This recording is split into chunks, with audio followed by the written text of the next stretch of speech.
Kunigų knyga, 10 skyrius.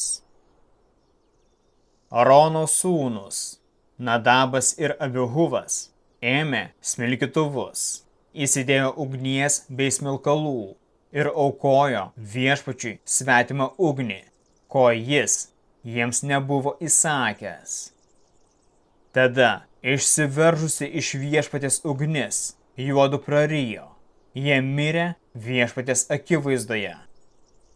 Mozė tarė Aronui, taip kalbėjo viešpats: pasirodysiu šventas tuose, kurie prie manęs artinasi, ir būsiu pašlovintas visos tautos akivaizdoje. Tai girdėdamas, Aronas tylėjo. Mozė pasišaukęs Arono dėdės Uzielio sūnus, Mišelį ir Elcafaną, jiems tarė: eikite, paimkite jūsų brolius iš šventyklos ir išneškite juos už stovyklos. Juodu priėję paėmė juos, apvilktus drobinėmis tunikomis, ir išnešė laukan, kaip jiems buvo liepta. Mozė sakė Aronui ir jo sūnums, Eleazarui ir Itamarui: nenudenkite savo galvų ir neperplėškite drabužių, kad kartais nemirtumėte ir bausmė nekristų visiems izraelitams. Jūsų broliai ir visi izraelitai te aprauda sudeginimą, kurį viešpats siuntė. Jūs nesitraukite nuo palapinės, kad nežūtumėte, kadangi esate patepti šventu aliejumi. Jie darė visą, ką Mozė įsakė.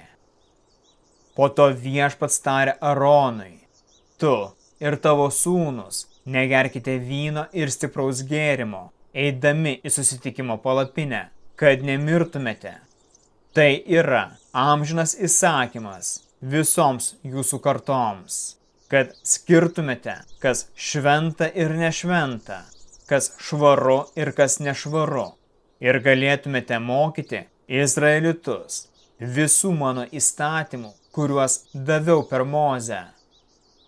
Mozė kalbėjo Aronui ir likusiems sūnums, Eleazarui bei Itamarui: imkite aukos dalį, kuri lieka iš duonos aukos viešpačiui, ir ją neraugintą valgykite prie aukuro, nes ji šventa. Valgykite šventoje vietoje, kas tau ir tavo sūnums duota iš aukų viešpačiui, nes taip man įsakyta. Taip pat krūtinę, kuri buvo siūbuota, ir aukos petį valgykite nesuteptoje vietoje, tu, tavo sūnus ir dukteris, nes tai duota tau ir tavo vaikams iš izraelitų padėkos aukų. Petys ir krūtinė, kurie buvo atnešti su aukos taukais ir siūbuojami viešpatės akivaizdoje, priklauso tau. Tai amžinas viešpatės duotas įstatymas. Mozė stropiai ieškojo ožio, kuris buvo aukotas už nuodėmę, ir rado jį sudegintą.